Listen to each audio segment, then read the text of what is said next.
Okay, I just came across this Docker image for running an Android emulator, and it seems so efficient. Have you seen it? Yeah, it's called Docker Android, right? I love that it's minimalist and customizable. What's the key feature that caught your attention? Well, it's based on Alpine, which is super lightweight. It's like having a full Android environment without the bulk. Right, and I noticed it includes KVM support. That must allow for better performance when running the emulator, right? Exactly, but I wonder, does that mean it's only suitable for specific hardware? Like, what if someone doesn't have KVM? Good point. Without KVM, performance could really suffer. That's definitely a limitation, but it's fascinating they made it customizable. And speaking of customization, you can choose the Android version and device type.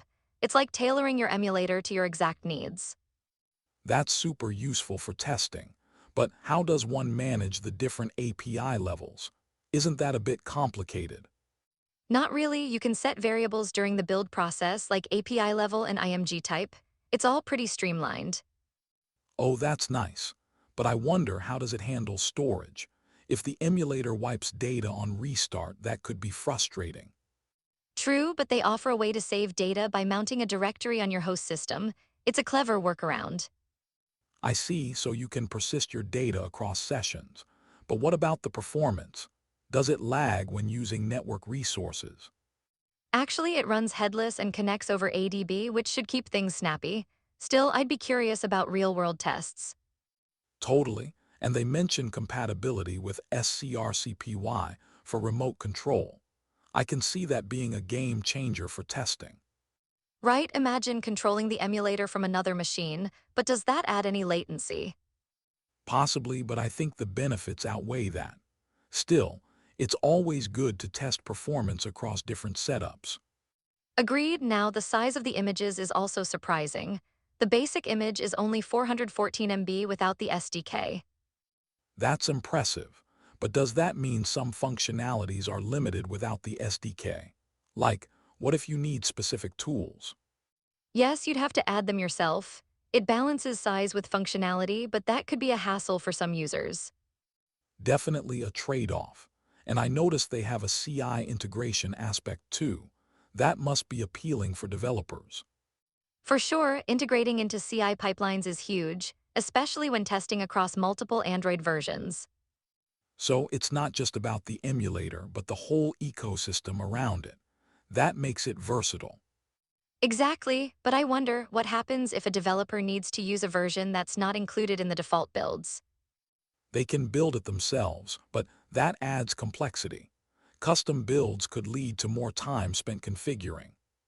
That's true, and let's not forget about potential compatibility issues with older APIs. Right, there's always that risk. But hey, it's great that the community seems active around it. Absolutely, plus there are alternative projects mentioned for different use cases. It's like a whole ecosystem. That's a good takeaway. So, if someone doesn't find what they need in Docker Android, there are options. Exactly, it's all about flexibility. But what would you say is the biggest takeaway from this whole Docker approach? I think it showcases how modern development environments can be lightweight yet powerful. That's a game changer. Totally, and it raises interesting questions about the future of development setups. What do you think? I believe we'll see even more of this trend, with containers making development more accessible and scalable. That's a positive outlook, but we should also keep an eye on the challenges that come with these solutions. Absolutely. Balancing ease of use with complexity is key. I guess the discussion will continue evolving. For sure, I'm excited to see how this technology will shape development practices going forward. Me too, there are endless possibilities. It feels like we're at the edge of something really exciting. And who knows what innovations we'll see next? It's a fascinating time to be in tech.